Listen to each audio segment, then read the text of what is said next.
Hello everyone, एक नए video में फिर आपका स्वागत है। और आज हम बात करेंगे इंग्लिश के पैसेज को हम कैसे करें।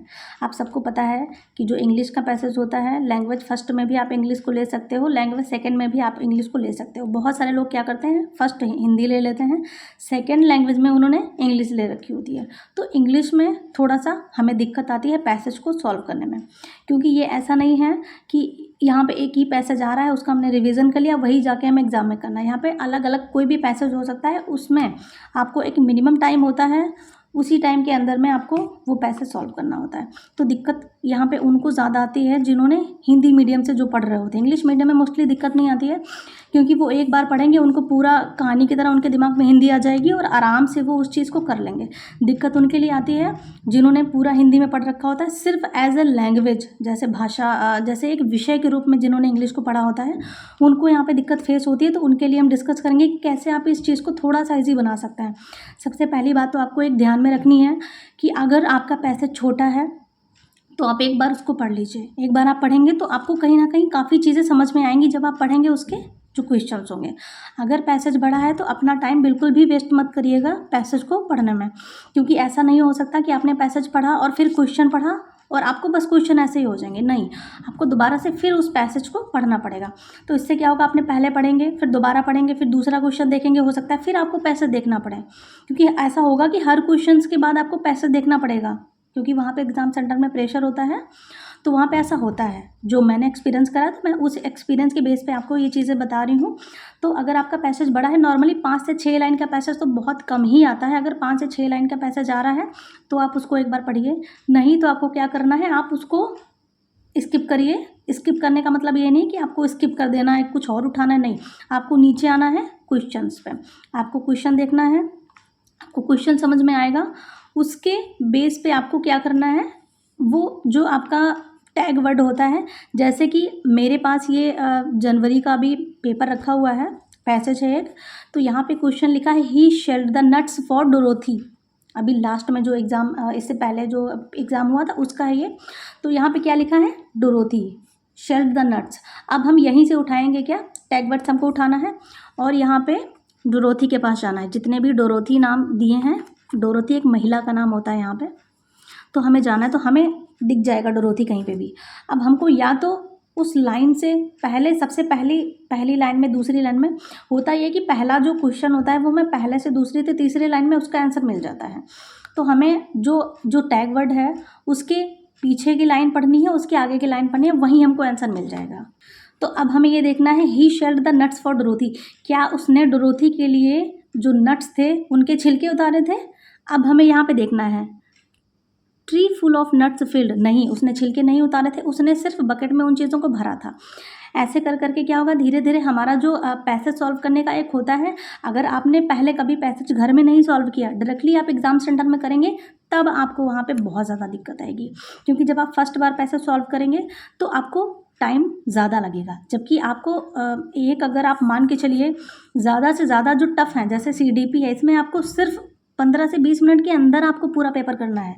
EVS में मैक्सिमम टाइम में आप पेपर करिए, क्योंकि होता क्या है, जो पैसेज है उसमें टाइम लग जाता है, मैथ करने में आपको टाइम लगेगा, जो लैंग्वेज फर्स्ट है, लैंग्वेज सेकंड है, इनके पैसेज करने में भी आपको टाइम लगेगा, मैथ को करने में आपको टाइम लग सकता है काफ़ी ज़्यादा, मतलब ज़्यादा से ज़्यादा लोगों को लगता है। तो मोस्टली मैं उन चीज़ों को, उन लोगों के लिए बता रही हूँ।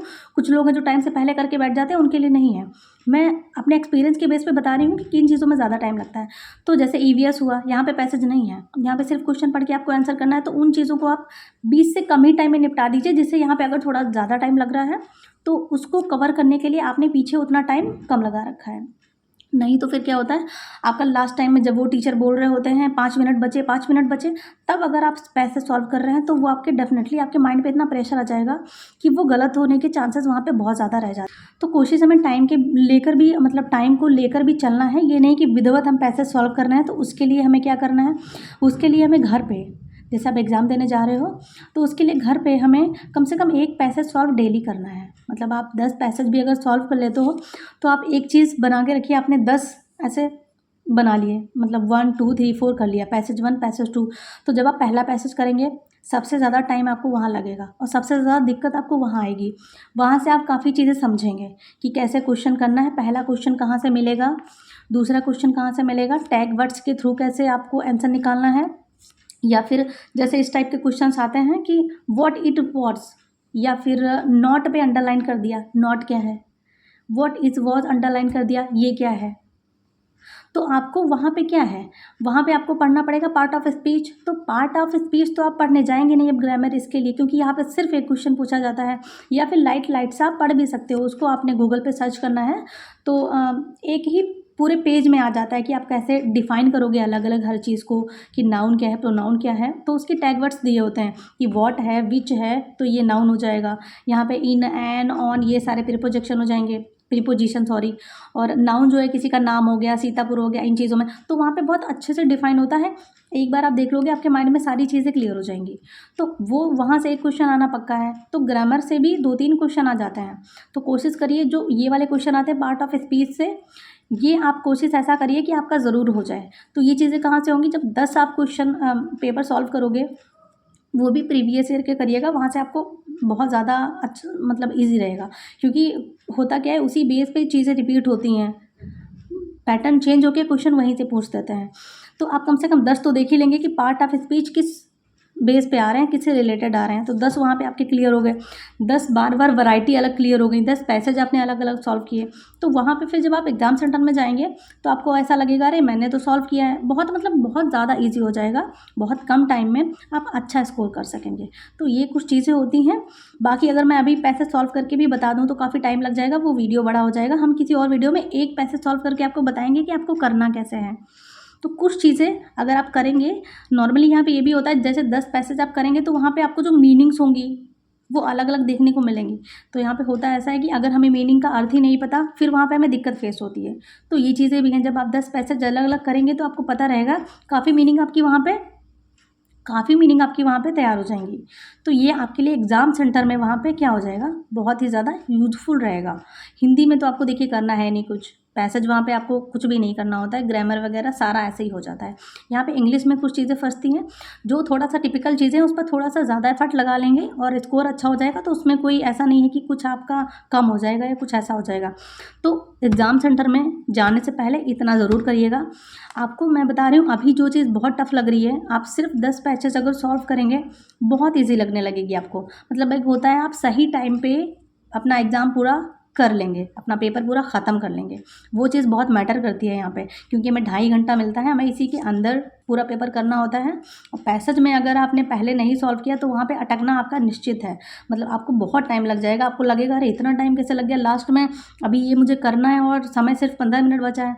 तो वो जो होता है 15 मिनट में आप फिर कर भी नहीं सकते। अगर कोई 30 क्वेश्चन आपको करने हैं, भले आप कर लो 15 मिनट, कोई कोई क्वेश्चन होता है अगर सिर्फ क्वेश्चन टिक करना है आप कर लेंगे, लेकिन माइंड पे प्रेशर की वजह से वो आपको गलत होने लगेंगे। तो ऐसी सिचुएशन क्रिएट ना हो, उसके लिए एग्ज़ाम में जाने से पहले खुद को पहले से प्रिपेयर कर लीजिए, जिससे क्या है बाद में एग्ज़ाम सेंटर में आपको ऐसा ना लगे कि थोड़ा और पढ़ लिया होता तो बहुत अच्छा स्कोर कर लेते, एक बार घर में पैसेज सॉल्व कर लिया होता तो आज शायद कम टाइम लगता। तो वो चीज़ें जो रिग्रेट होता है वो वहाँ पे ना हो, उसके लिए आपको पहले से कुछ चीज़ें प्रिपेयर करके जानी पड़ेंगी, इससे आप अच्छा स्कोर कर पाएंगे। और इन चीज़ों का कोई कितनी भी टिप्स दे, ट्रिक्स दे कि आप बस एक ट्रिक्स और इंग्लिश पैसेज यूँ सॉल्व चुटकियों में, ऐसा कुछ भी पॉसिबल नहीं है।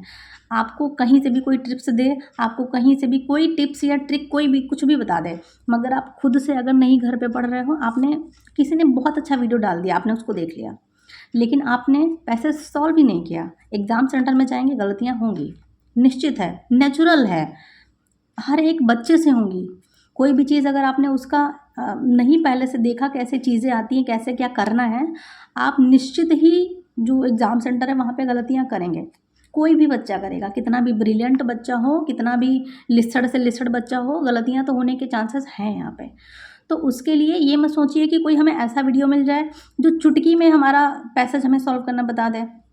चीज़ें आप ही को करनी है, मेहनत आप करेंगे तभी आपका स्कोर अच्छा होगा। हम कितना भी अच्छी अच्छी टिप्स दे दें, कितना भी अच्छा कुछ आपके लिए बता दें, मगर जब आप 3 से 4 बार सॉल्व करेंगे आपको चीज़ें तभी ईजी लगेंगी। मेरा वीडियो देखने से या किसी और का वीडियो देख लेने से या बार बार सर्च मारने से यूट्यूब पे कि कुछ तो हो जो 30 में 30 दिला दे, आपको ही पढ़ना है, आपको ही चीज़ें करनी है, हवा में कुछ नहीं होगा। तो पहले अपने आप को प्रिपेयर करिए, बहुत ईजी चीज़ें हो जाएंगी सिर्फ अगर आप वही टाइम अपने आप को देंगे।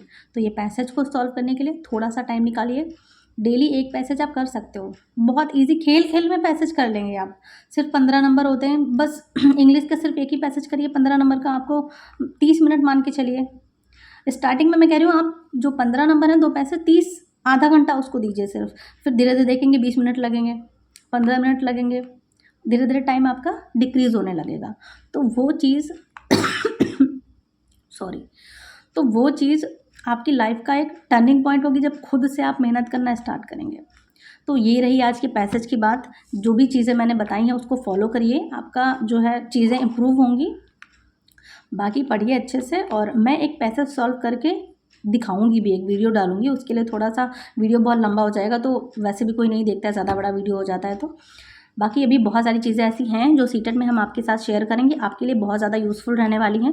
तो हमारे इस चैनल को सब्सक्राइब करिए, और अच्छा लगे तो कमेंट सेक्शन में ज़रूर बताया करिए और लाइक करिए।